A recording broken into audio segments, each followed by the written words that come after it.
Totoo lang naman. Para at least ma-pull Yes. out natin yung attention dyan. Yes.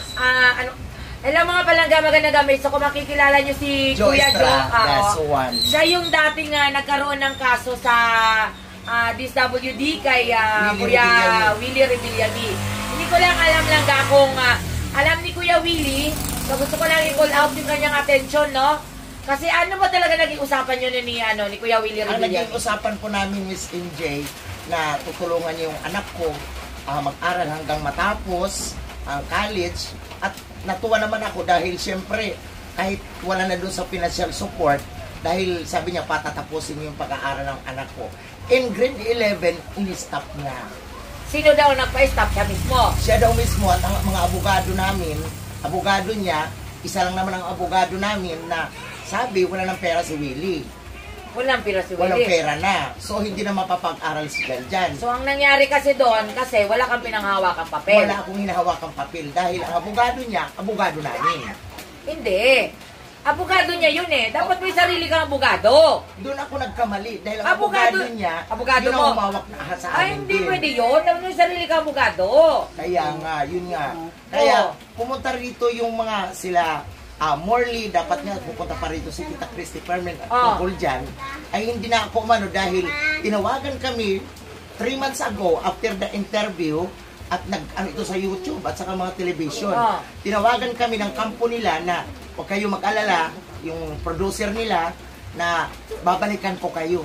Ay, magsisenador si ano ngayon na. Magsisenador si Kuya Willie ngayon na. Yun nga, sabi, balita ko. Ito lang kasi baka hindi naman alam ni Kuya Willie. Yun nga. Kaya i-shout out natin kasi kung alam ni Kuya Willie yun, malamang tatawagan ka nun. Hihingi ng pasensya yun na wala na akong pan, pasensya na. Diba? Hindi yung basta-basta ko. Hindi basta-basta, inano na lang. Ngayon, i-call out natin si Kuya Willie Rebillami. Ayan, Kuya Willie, alam mo ba yung sitwasyon ni Kuya Joe? Kung talaga bang desisyon nyo galing sa inyo po ba talaga yung hindi na po susuportahan yung bata. Ngayon kung anong kaso, hindi na ako magsasalita mga langga tungkol doon. Alam ng karamihan kung ano yung naging kaso doon between sa anak ni Kuya Joe at saka kay Kuya Willie Rebillami. Ayan. So Kuya, kung makita mo tong video namin, sana makapag-usap kayo ni Kuya Joe kung ano po ba talaga ang nangyari. So bali bata ngayon, anong grade na? Second year college. Second year college, so grade 11. Ano ba yung second year? Ano yun? Second year college na talaga. College so grade 11, in-stop na In-stop nila. na siya. 11, grade, so 3 years na. 3 years na in-stop. Isa na yung bata nag-aaral ngayon. Sa university siya sa Maynila, pero yun nga, nahirapan ako dahil 400 ang pamasahe araw-araw, pagkain niya. So kahit konting tulong lang na. Tulong lang, matapos lang para sa kanya. So ang inihingi pala Kuya Will, konting tulong lang para makatapos lang yung bata. At alam naman natin si Kuya Will, wala talagang inaano yan, basta kaya niya makatulong. Sana Kuya, matawagan mo si Kuya Joe. Alam naman nila yung number ko, kasi itong Facebook ko, bago lang ito. Bago lang ako nag-ano dito sa Facebook, siguro mga 4 months pa lang. Oo nga. Tapos, nga pala, palangga. mismo, ang nagsabi na wag ako magganito, mag-public na, private ang Facebook ko eh. Kahit yung isa kong Facebook. Anyway, wala naman tayong sinasabi na ano. Kinukull out lang natin si Kuya kung alam niya tong ganitong nangyari sa atin.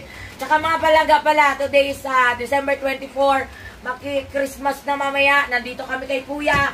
Ayan, bibigyan natin siya ng kunting dagdag sa tindahan. Galing po yan kay Ma'am Loris Silva. Kay Kuya Michael Pantoja. Thank you so much, Kuya Michael. Kuya Michael, I love you! Partner Loris Silva. Talagang naiyak ako na. There's of joy talaga, grabe. Hindi ko talaga akalain na may surprise kayo sa akin. Maraming salamat. Mahal na mahal ko kayo. Katos ko na